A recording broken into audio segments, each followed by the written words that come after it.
Hello, it's Wednesday, the 16th of January 2013. A warm welcome along to today's United Kingdom talk. I think we have some new people as well. Some new people joining us from YouTube. We've got a few messages coming up from those later on, which is rather nice.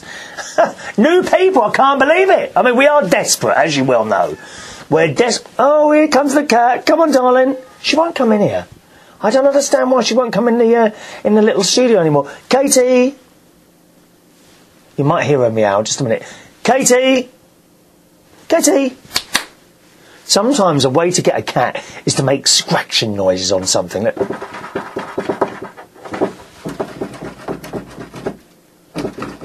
And I think they think it might be a mouse going around or something like that. No, she's not coming back. Katie! She's gone into the bedroom, probably jumped onto the bed and is curled up about to go to sleep. Either that or she'll walk past the door in a minute and meow again. Strange, strange creatures. Yes, we are desperate for listeners and viewers, boys and girls. If you could please post the link, certainly if you've seen this on Twitter, could you retweet me, please, to thousands and millions of people? Or perhaps on Facebook, could you repost my status so that we can spread the word of this little half hour of happiness? I say half an hour. I do try and, I keep trying to restrict the show to about 20 minutes, half an hour, but it just doesn't seem to happen. You know, the intention when I walk in here is always to do a 20-minute show, and it usually ends up at about 40 or 45. You know, not many people stay for the whole 45 minutes, I'm sure. In fact, I'm sure most people disappear within 2 minutes. But that's how it is, isn't it, eh? Well, I'll be doing some more cooking, boys and girls. I made yet another Quorn cottage pie this week. Now, if you're watching on YouTube, I have a picture of my Quorn cottage pie. You lucky things. Okay? Quorn cottage pie. Thank you. Yes, which I made, the other day, actually. Saturday, I made my Quorn cottage pie. Very nice, isn't it? Oh, it's so tasty. Trouble is, I eat so much of it. I was very, very naughty, actually, on Saturday, because I made this Quorn cottage pie and I put it in the oven. I was supposed to put it in there for 20 minutes. So I did that and I realised I didn't have any bread. Now, I already had a bread being made in the bread machine, but that wasn't going to be ready till 4 o'clock. I've got a bread machine. I've recently got that back out and started using it again, because then you know what's in there. Do you see what I mean? You know, when you buy it from the supermarket, they say, oh, it's not got this. You know it's got loads of salt and sugar in it. When you make things yourself, you know exactly what's in them. So that's what I've started doing again. I've got the bread machine out, but it wasn't going to be ready, so I put this thing in the oven. And I've gone down to the Co-op. Now, the Co-op is like a little kind of, what do you call it, like a corner shop. The Co-op for me is like a little corner shop. It's just one down the road, which you use, you know, if you run out of something, you tend to go in there. You wouldn't go in there and do a big shop. That's Waitrose, dear. Oh, yes, we are Waitrose shoppers. Thank you so much. Waitrose, oh, wonderful service in there. Of course, part of the John Lewis partnership, boys and girls, it really is. So I went into the Co-op, and I got my bits and pieces. They didn't have the rolls I like left, because I just wanted to pop in there and get a couple of bread rolls. So I picked up these other, and they were a bit hard, to be honest. I thought, oh my God. I thought, are they today's rolls? And, you know, but sometimes if they're very crusty, they can feel like it. So I really shouldn't tell you this. Come closer to the speaker. Let me just whisper this to you. I picked up a roll, a bread roll, and gave it a bit of... There's no one listening, is there? And gave it a bit of a squeeze. Oh, yes. And and I thought, yes, that is fresh. So I then... Please, you don't tell anyone this. This is our secret, OK? Don't tell anyone this. Come closer, come closer. So I then... There's no one listening. I then put the squeezed roll back at the back. Yes. And picked up 4 other ones in front, because please don't tell anyone. That's a bit naughty. I didn't want the one that someone had squeezed, whether it had been me or someone else, dear. So I put the roll at the back, and I picked up 4 fresh, lovely rolls, because they were 4, I think 4 for the price of 3 or something like that. So I picked up 4, put them in a bag, and then did a few more bits and pieces. And then I get to the till, and there's a lady in front of me. You see, they're not the fastest on the till in there, but it doesn't matter, because there's this old dear who works the till, and she's lovely. She's always got time to talk. There's a young one in there, miserable as sin. never got time to talk. But the old dearer now, she's well over 60. She's always got time to talk, so I'm always pleased when she's there. And so she's serving a lady at the front. I'm in the middle, and there's a lady behind me, okay? So I'm standing there, you know, quite happily, and I noticed the lady behind me went over to a box and started looking at it. And you know how you are? You think, oh, I wonder what's in that box. And I looked over, oh my God, 3 Cadbury's cream eggs for £1. I saw the lady go over there, and I waited till she went back just behind me. I said, oh, well, I think I'll have some of those as well. And she laughed. And I went and got 3 Cadbury's cream eggs from this thing.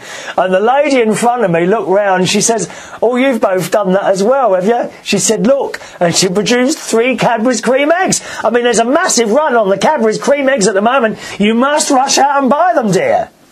You must. They're all going. There's a run on them. There's a run on Cadbury's cream eggs at the moment. And it's wrong, really, you know, because we're never near Easter. I'm the first one to complain when these shops start putting out Easter eggs on Christmas Eve and all that. And there I am in January helping the process, dear, you know, by buying a load of cream eggs. So as this woman was being served in front of me, then another lady came and opened another till. And she said, would you like to come this side, please? And she was all right as well. She was nice as well. And I said, we're all going for the Cadbury's cream eggs, you know. She said, oh, you know, they've got a box over there, don't you? I said, well, how much are they? She said, £1.52 for 6. 6 cream eggs for £1.52. I said, well, where are they? She said, just round there. And I'm looking, and you know how it is. And it's always the same. When someone says they're just over, you can never see where they are, can you? And I'm looking around, I can't find... She said, OK, go forward, stop. She said, OK, turn around, stop, no, turn around the other way, right in front of you there. I can't see these bloody Cadbury's cream eggs, dear. And eventually the lady that was behind me went over there. She said, oh, I think I'll have... So we then all put our... all 3 of us put our 3 cream eggs back in the £1 thing and picked up a box of 6. I don't think there's any left. They obviously know where to position these Cadbury's cream eggs to sell them, dear, I tell you. So that was my little cooperative story. I got back, dinner was done, I got it out of the oven, and in my Pyrex dish, I had a bit of dinner and put that on the plate, and then I had a bread roll. I always like to wipe round a plate with a piece of bread. Do you do that? Oh, in restaurant, I don't give a toss. I don't give a toss. In a restaurant, can I have a piece of bread, please? Around the plate. Who cares? Come on. Oh, get real, will you? We don't go in posh restaurants or anything like that, although I did the other day. I'm coming to that in a minute. Don't rush me. So much to tell you today, it's unbelievable. That, and lots of emails. Thank you very much for these emails. We'll do some of those in a minute. So I had that, and then I rung up Ronnie, and I said, I'm just coming up to see you. Oh, OK. He said, I'll see you in a minute. He said, you're driving? And I never drive to his house. I said, no, I walk. Why do you walk? He doesn't get it. Why do you walk? Because on Saturday, I don't get much exercise. I don't go swimming on Saturdays. So I must do something. And if I walk to Ronnie's, it's about 20 to 25 minutes. OK? So it's 20 to 25 minutes there, 20 to 25 minutes back, walking. OK? And then I've done some exercise. And I feel better after that. He doesn't get that. Why, you've got a car, you've got a car. No, I'd rather walk, thank you very much. So I went up to his house, and the reason I went up to his house, actually, was to drop him off one of my old laptops. Come to that in a minute as well. So much to tell you, so much to tell you. So I thought, OK. I said, do you want a couple of bread rolls? Because I've had 2 now. And I had the loaf that was in the, that was cooking in the thing. And this time I've used a white... loaf mix instead of doing the flour, or you can buy just a packet of Hovis white loaf mix and just put the whole thing in and a bit of water and switch on. I think a bit of margarine or whatever you use. I use sunflower spread, non-dairy stuff, right? Because I don't do dairy. Although I say that, you know, I bought the Cadbury's cream eggs, realising, of course, that has milk chocolate, that has milk in it, doesn't it? So I'm going to have to stop eating those. Anyway, so he said, oh yeah, I'll have the couple of rolls. So I put them in the bag with the laptop, and also the Cadbury's cream eggs, the box of 6. So I walked up there, got into his house, sat down. I said, there you go, there's the laptop, because he wants my old laptop, you see. And what I've had to do to that is take it, and I'm quite proud of myself actually, I've had to take it back to scratch. Now, if you're into computers, you'll know what I mean by that. So you buy a computer, over time you put on all these programs and data and all this, that and the other. But if you're going to give it away to someone or sell it, I actually gave this to him, if you sell it or something like that, you really want to wipe it completely and give it as new, which you can do with computers. Now, there were a couple of hurdles that I had to overcome, and I just put a message on my Facebook wall saying, oh, can someone help me? I've got this computer, I've had it for 2.5 years, I want to take it back to as new, you know, like as it come out of the factory. How do I do it? Have you got the discs? Yes. Okay. So I did it like that, and hey presto, I've done it. So I'm quite pleased about that. So I managed to do that, dropped him off the laptop. He was quite pleased with that. It's got a music program and things like that on there. And I said, oh, there's your rolls. He said, do you want anything for them? I said, yes. 40 pence each, please. 80 pence. He said, you tight bastard. I mean, it all has to be accounted for, dear. We can't be giving away things left, right and centre willy-nilly. Can we? It all has to be accounted for. So I said, I've got a little surprise in my bag as well. He said, oh, give me. And at that point, his cat, Ralph, jumped onto the bag, you see. And then decided to start chewing at the corner. He's got this cat, this beautiful cat, male cat called Ralph. And it's such a beautiful cat, but he's very boisterous. He does like to chase things around the house and things like that. So we got the cat off there, and I produced the box of Cadbury's cream eggs. I said, there you go, 3 each. Oh, lovely, he said. So he sat there and had 2. I hate to say this, I had 3 Cadbury's cream eggs in one sitting. Oh, I mean, it's so easily done, isn't it? It really is. All as part of... But then I looked at the bottom of the box. Do you know Cadbury's cream eggs are only 180 calories each? I know. I was quite surprised at that. I thought they were about 400 each. So after I read that, then I had the third one. Do you see what I mean? So I had 2. I thought, oh, I won't have that third one. That's too much. And then I saw it was only 180 calories each. So then I had the third one. I didn't feel too bad about it. So we had those, and that was very nice. So I was a little bit naughty on Saturday having those 3 Cadbury's cream eggs. But very nice, and I had the corn apple pie. Do you know, I also bought in there, I didn't bring them up the stairs with me, how annoying, because Marge wants to see what English Kit Kats look like, because Marge sent me some American Kit Kats that, look, the packet is completely different. Similar, but different, if you see what I mean. So I did buy them, but I've forgotten to bring them upstairs, so you'll have to wait till the next show for those, Marge, all right? Also this week, I have been to John Lewis, boys and girls, to buy a brand new lampshade. Those of you with vision, here is my brand new lampshade. Very nice indeed. Eh?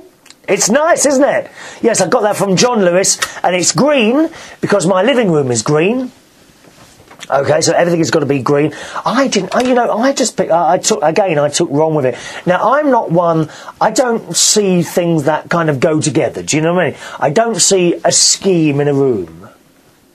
If it was left to me, I'd have a red sofa, green walls, a blue carpet. I like big, bold colours like that. And he goes, oh, no, you can't have that.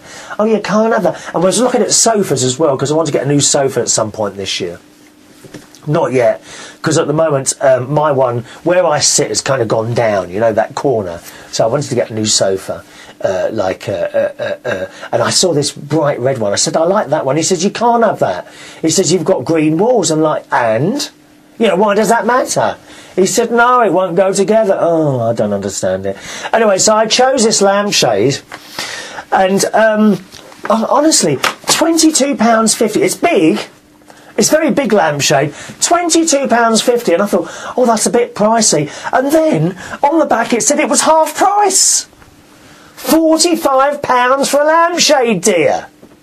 45 quid for a lampshade. Can you believe it? I rang up my sister, Sharon. She's up north. She said, and I told her, she says, oh, you can tell you don't go shopping much. How is it £45 for a lampshade? All it is 2 bits of wire, one at the top, one at the bottom, and a bit of material going around the outside. How is that 45 quid for something like that? Anyway, I didn't pay that. I paid £22.50. Thank you very much. Half price. And that was my Saturday. I came back home, put it up, and it looks lovely. Thank you very much. As you can see from the picture, those of you with vision. Now, if you don't have vision and you're just listening to the podcast of this show, you can watch if you want to. Simply go into the main website for the show. That's www.unitedkingdomtalk.co.uk. All right, and look for the show dated Wednesday, the 16th of January, 2013, and there you will see a little video of my little head bombing around, speaking, and generally making odd faces as well. All right, there we are. Okay, boys and girls, it's time for emails. Here we go. Oh no, I nearly forgot. I forgot to tell you the dinner. We also, while we were in John Lewis, I thought, well, we'll have something to eat. We'll have lunch out today. And so we went up to the restaurant in John Lewis, and we had two very, very nice. They were serving a choice of soup. You could either have a vegetarian soup, parsnip soup, which I'd never had before, so I had a bowl of that. And it was ever so well served, these little bowls, and I had lids on them. I've never seen little bowls with lids on them. How camp is that? Lovely. Little bowls, and they put the lids on, and you get a bread roll, and he had this chicken soup thing, which was more like a broth. And we had 2 lots of fish and chips. But I want to stop eating fish soon, because that's cool as well. And I had a tea, and he had a sparkling water. Did I have 2 teas? No, 1 tea. £32, dear. So it was a very expensive afternoon. £32 on 2 meals, and £22.50 on a blooming lampshade. Christ, that cleared me out for the whole week. £32 on 2 meals. God, it was very, very well presented. The staff were very nice. It's lovely in there, dear. And we went to John Lewis in Reardon. Now, I have to say, I don't like Reardon. Not too keen on Reardon. Seems to be a lot of dodgy characters walking around. Do you know what I mean? You know when you're somewhere and you think, oh, not too keen on it here. And I did think that about Reading, actually. Not too keen on it there. So that was our little Saturday, and a most enjoyable day it was as well. Because I didn't work Saturday night. I had a night off Saturday, yes. Alrighty, let's do some emails then. Hello to Larry and Chris in Fort Worth, Texas. Home of Dallas. Da, da, da, da. Well, it'd be back soon, wouldn't it? Oh, poor old JR. Larry Hagman dying last year. What a great actor. And Larry and Chris say, hello again, Chris. We are very happy to hear your cat, Katie, is doing so well. We don't hear a lot of good news lately. Let's hope she continues to get better. Yeah, she's being a bit cantankerous at the moment, so I know she's much better. Once they start getting a little bit bolshy, you know they're better. Maybe this is what the rest of this new year will bring. Anyway, we look forward to seeing a lot more of your shows this year. That will be a good thing in itself. Thank you very much. Very kind of you to say such things. Take care now, Chris. We'll talk to you later. Larry and Chris in Fort Worth, Texas. Texas. Is there any Texas songs? I'm sure there is. Can't think of any at the moment, no. Hello to Peter, who writes on the subject of learning lines. Remember we said a couple of shows ago, how do actors and singers, how do they learn their lines? I find this incredibly difficult, learning lines to something. I found it difficult to learn things at school as well. Do you know what I mean? I did find it difficult to learn things at school, reading out of a book. And Peter says, how to learn lines quickly. Learning lines can be very difficult, especially when you have to learn these by a week, a day, or even within 5 minutes. Examples of where you could be asked to learn lines could be at an audition, a cold reading, when casting directors or agents give you a text to read to present to them, or even for a whole scene. Therefore, it's very important you learn a quick way to learn lines as an actor. So perhaps we are all going to learn something here again. One way you could learn lines is to say it out loud and just read it. Despite this may seem simple, most find this a good way to learn lines. Saying it out loud instead of in your head makes you more confident when reading lines, and it finally becomes stuck in your head. Plus, if you do this and go over the lines frequently, you will know most of it amazingly. So, I don't know, I mean, does that work with the same song? You see, it's like, see, Peter, the thing is like with songs, presumably would singing, would singing lines be the same as saying them? Because obviously when you're doing karaoke, the words come up in front of you, okay? So you just sing them. Now, I've sung, for example, I love that song, Ollie Murs' Troublemaker. It's the best song I've heard for years, actually, Ollie Murs' Troublemaker. Have a little look on YouTube if you don't like it. Actually, type in Ollie Murs' Troublemaker live. That's the best version of this. Why does it hurt so good but feel so bad? Oh, my mind is saying runners. I can do the chorus, but I can't learn the verses. No, I've sung that a few times, Peter, with the words in front of me and sung it out loud, but it still doesn't go into my head. I couldn't do a verse for you now. Wouldn't know. Another way to learn lines is by covering the lines and guessing what the next line will be. This works for me quite well. Just cover each line and think what it could be. Go through this chronologically and soon you will be able to learn the entire lines by heart. So, interesting there. Most of us know all the lyrics to our favourite song. I don't. That's just it. I can't. You know what a big fan of Barry Manilow I am, and there's certain songs of his that I love. It even now. Stay. Can't Smile Without You. I Made It Through the Rain. I don't know. I play these songs over and over again, Peter, but I don't know the words. I can't learn the words. He says it's amazing how we can remember lyrics with songs. Well, I don't. You can do the same thing with learning lines. Try and alter the lines into a song with some kind of tune and sing it. Sing it every hour, every day, how long you want to. Soon it will become one of those catchy songs you love, and you will learn the whole thing. Well, I don't agree, Peter. I don't think you can, because there's certain songs, I mean, as I say, Barry Manilow, you know, even now, I often have that on in the car on the way to or from work, and I sing it out loud. But he's got to start. You know, the word starts, and as soon as I've heard that word, then I can pick up from it. But I don't actually, I couldn't go through the whole song and sing it. I don't know why, it just doesn't stay in my head. He says, in some ways, writing or typing the lines helps too. You could start off writing the lines by looking at them, and then soon without looking at them. Type them by yourself and see how far you remember.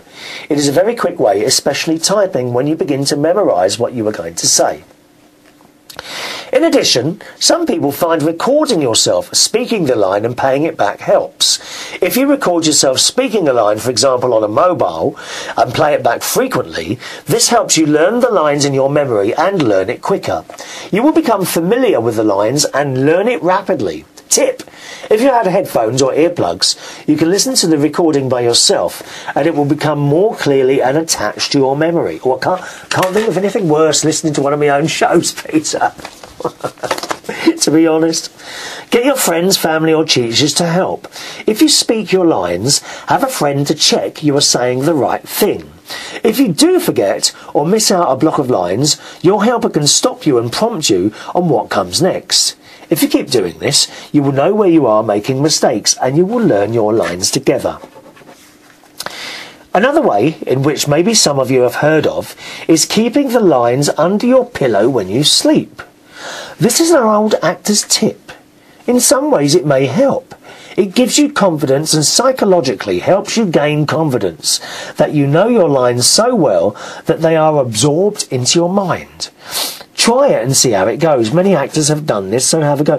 What, just writing them down and putting them under the pillow? How can that possibly work? You can't see through the pillow, can you?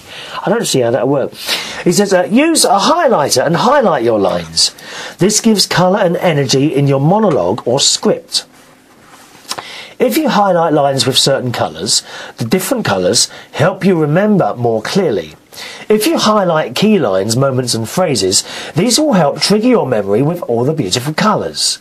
Always remember the first line, middle line and last line. These are beneficial. As you pass the first line, you begin to pick up the rest of the lines. This is very useful for cold reading. Overall, the above are great ways to learn lines. Think of it as revising for a test or a controlled assessment. You need to absorb the information. Well, you see, Peter, this is the thing. I have never been very good at absorbing information. In school, I did very badly at school. Really. You know, I remember certainly, in particular, history lessons. And she would give us a passage to write in a book. Oh, she was an horrible old cow, she was. What was her name? Miss Duane. That was her name, Miss Duane. She was a young 30-year-old female teacher at our school, London Oratory School I went to, and she was an horrible cow. And she would give us this book to read, this history book, and she'd write, okay, read chapter 4 tomorrow and you'll be tested, 4 tonight and that was homework, and you'll be tested tomorrow. And I used to read this chapter, and then I would come into school and she said, okay, Reardon, stand up, tell us about the whatever. And I just couldn't do it.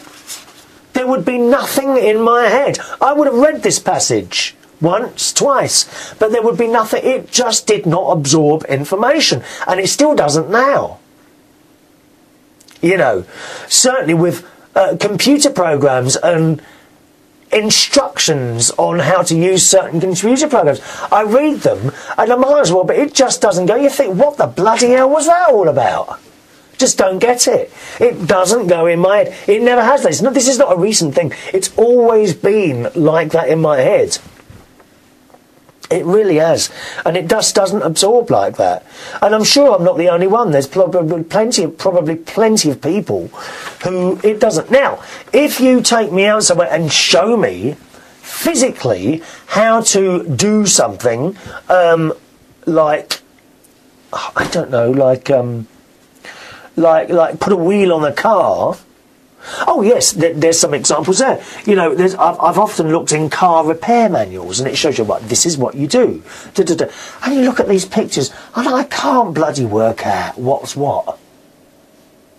You know, from these diagrams and things like that. However, if you take me out to the car, lift the bunny and say, right, this is how you remove the water pump, and I watch you do it, I can probably do it from that. And I'm sure I'm not the only one. I did badly at school. I got unclassified for music, religion, geography. Unclassified means you've got such a low score that it didn't register. However, oddly enough, I did get an O-level for English and physics, which was a bit odd, really. But learning stuff from books and lines, it just doesn't happen for me, I'm afraid. Don't worry if in the end you cannot remember everything. Improvise is a great way to go. Now, you see, this little show that I do, it's all improvisation. You know, apart from your emails, okay, which are read out word for word, I don't have a script here. All I have here is a little list of things that I've been doing or done. In front of me there, one-liners, you know, for example, co-op cream egg story, okay? Moaning about Tesco's, Quorn cottage pie, Kit Kats, John Lewis lampshade, sofa, dinner, soup and bowls. That's all I've got written down. And I was able to expand on that while I'm doing the show. It's all, you know, ad lib. Okay? So I can do that. But I can't learn lines. He said, however, use these methods to help you learn lines and you will see a great difference. So thanks for that, Peter, but I'll be honest, I'm not hopeful. I'm really not hopeful in that. I mean, I say that, you know, a lot of these people on telly, I'm sure they can't learn lines. They're reading, a lot of them are reading from this auto cue thing, and they read what's printed up on front of them. I'm sure certainly some of those Z-list celebrities are as thick as planks. They really are. A lot of these pretty people on the telly haven't got two brain cells to rub between them. They really haven't. Thick as two planks, most of them. But I can ad lib, so I mean that's my thing, isn't it? All right, thank you, Peter. Hello to Chris Willis. You remember he wrote and asked about the video camera that I use, and he says, and I told him, you know, don't spend money, start using your webcam. And Chris writes, I've recently purchased a new laptop with a built-in webcam, so I'm going to start doing shows with that, because Chris is showing an interest in doing a little show like this. There are actually a lot of people who do little shows like this now on YouTube. You only got to, you know, have a little search around and you'll find lots of old and young people doing that. The young people seem to do it quite quite differently, whereas it like kind of it jumps, it keeps jumping all the time. So whereas this show, I start the camera at the beginning and the sound, and I stop it at the end, and what you see is exactly what happens. Everything that happens in the time that this show has is there. There's nothing cut out, okay? Whereas the young people will keep chopping it. So your head kind of moves like that, and all the gaps are moved. So if there's a gap like that, they will cut that out. So if there's a gap like that, and like that. And for me, it doesn't work for me. I watch it and I can't watch this anymore, and I turn off. But clearly this is a youth thing, so there's nothing wrong with it. It's just another way of doing things. Hello to Mike Cullen, who says, you mentioned your camera, Chris. I'm so glad you did. I've been looking for a decent camera to do my Mouth of the Time shows. Now, Mike does shows as well. There are a couple up at the moment, but I'm still experimenting with the format, so to speak. I just use my laptop webcam, which is high definition, and my condenser mic works for me. I did buy myself a high definition video camera, but the sound on it seems to be pretty pants. So it's back to the webcam and condenser mic for me. It works just fine. Love the video. Thank you, Mike. Yes, Mike, with, I think, most video cameras, the sound is never all that. I mean, it really isn't.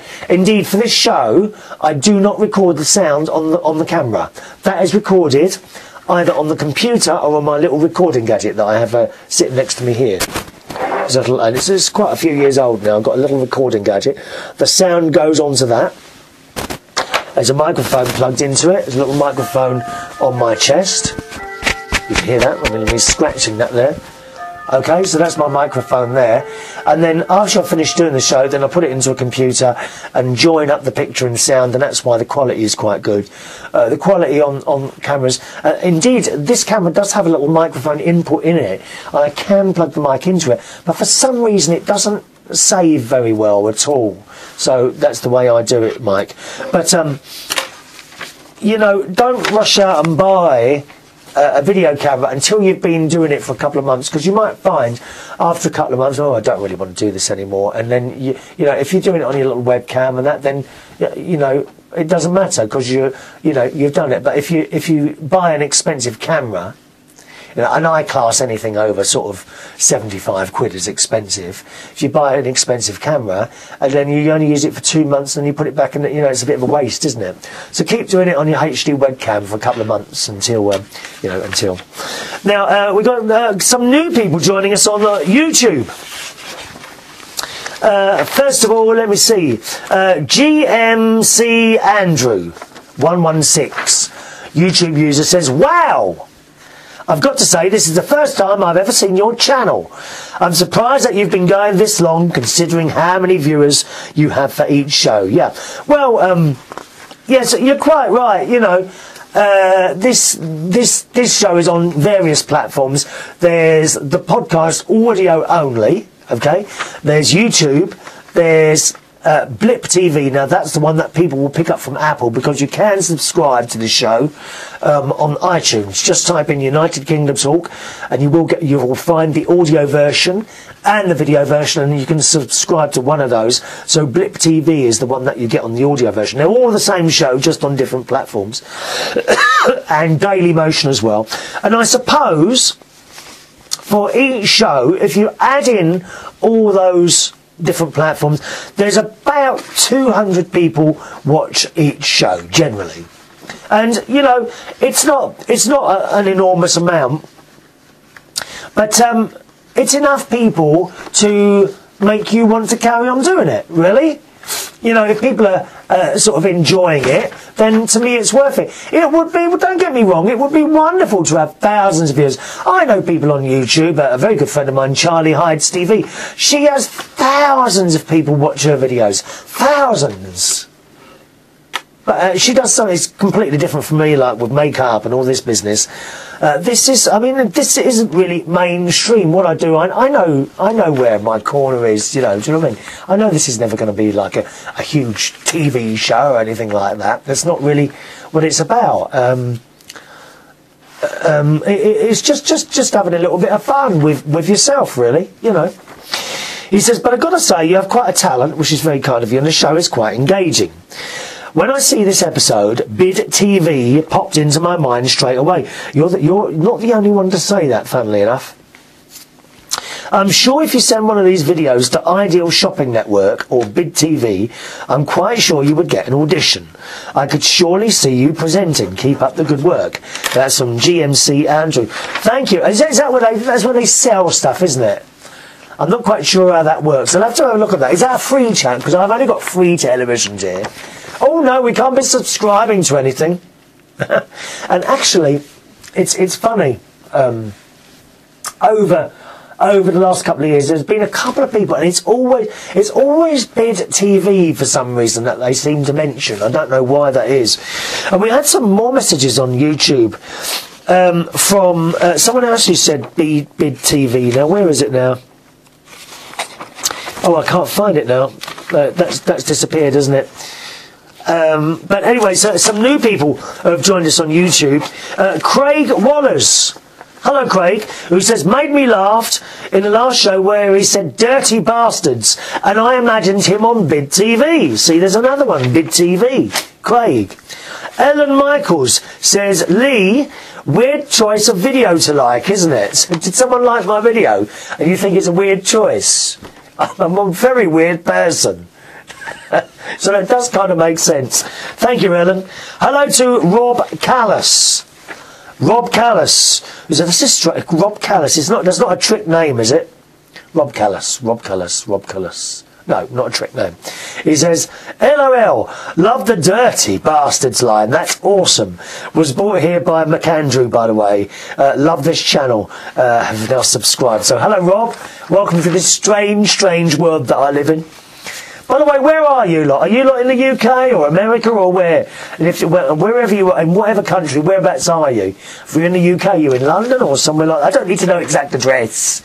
You don't want to give me exact address. I'll only come knocking on your door, begging for a cup of tea and a roll or something. You know, some beans on toast. I do quite like beans on toast. Oh, by the way, have you seen Heinz have got now chili beans? Oh, lovely. Chili beans. And hello to Michael Twust. Michael Twust, who says, sent here by a friend. Why are you not on TV doing some kind of presenting show? Because I'm not good enough, dear. I wouldn't be good enough to do something like that. What is wrong with you? I wouldn't be good enough. There's no point in me sending anything to anyone, because number one, I don't really believe that most of them look at this stuff. You know, if you want to get into television, I think it's a case of you need to know someone. I mean, look at the shit that's on there sometimes. You see some of those presenters are just dire. Who's that? Christine Bleakley. Hello! Christine Bleakley. Isn't she dreadful? I mean, she is. And who was that bloke who was on Daybreak a while ago? What's his name? The Welsh bloke. Ain't it? What a miserable git that is. Miserable bastard. How can you put someone with a face like that on first thing in the morning? No wonder no one watched. And the television is just full of stupid-looking people who look good, but have actually got nothing behind those looks. It's blank. You know, and if you took away their auto cue, which I mentioned earlier in the show, they'd be absolutely stumped, wouldn't they? They really would. They wouldn't know what they were doing. Absolutely wouldn't know what they were doing. And it's happening. I've seen some stars on there doing live shows over the years where the auto cue has gone wrong and then they don't know what to do. They can't improvise, you see. But you know, how have they got these jobs? They must know someone in the business to have got them, or slept with someone. That's how it works, I'm afraid. I would have no chance of getting on television or anything like that. So, fortunately, in this day of wonderful technology, we have YouTube, so I can sit here and do these little shows, and a couple of people enjoy them, and so that's fine, you know. Anyway, let's have a look. How are we doing? I think we'll wrap it up there for today, boys and girls. All right, I've got some emails here. One from Marge, one from Robert, and one from James sitting here at the moment, if it's all right with you lots. Well, it has to be, because I'm going to do it. I'll read those out on the next show, okay?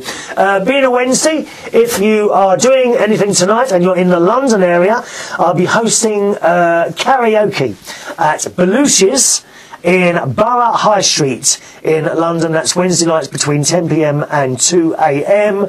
Photo ID required if you want to come in there, okay? My email address, if you want to make any comment at all, please feel free to do so. My email address is chris@unitedkingdomtalk.co.uk. I've got a Facebook, facebook.com/Chris Reardon UK, and Twitter as well. If you want to become a Twitter follower, then my thing on Twitter is Chris Reardon UK. So I think it's at Chris Reardon UK. All right. Once again, thanks very much for watching and listening. See you on the next show. Bye-bye.